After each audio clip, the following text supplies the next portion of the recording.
What's up everyone? Welcome to the video.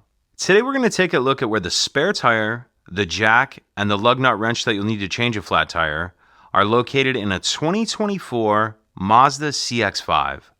So all those items I just mentioned are going to be in the rear of the vehicle. As you can see, I've already got the back hatch open. Then I'm going to come in here and we're going to remove these two deck lids. I'm going to grab right here and pull up and just pull this out.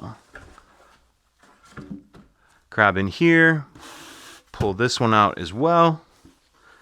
So now taking a look in here, we see our spare tire, and this CX-5 has the factory subwoofer. That's what this piece is right here. So the first thing we're gonna do is remove that subwoofer. So if I reach up here and grab the lug nut wrench, this lug nut wrench will go on this bolt right here, and that's what we'll use to loosen that up. So go ahead and spin that center bolt out.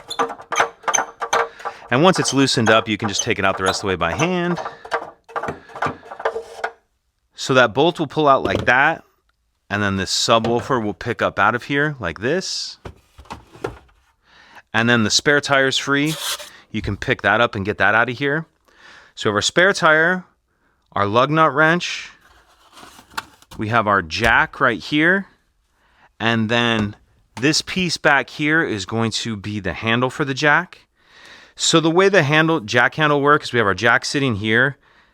This little loop piece will hook on like that.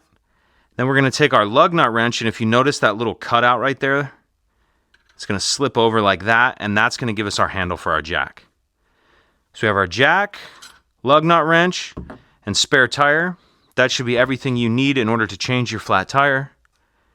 If you have any questions, please let me know. If you could take a second to like and subscribe, it helps us out, and I'd appreciate it. Thank you.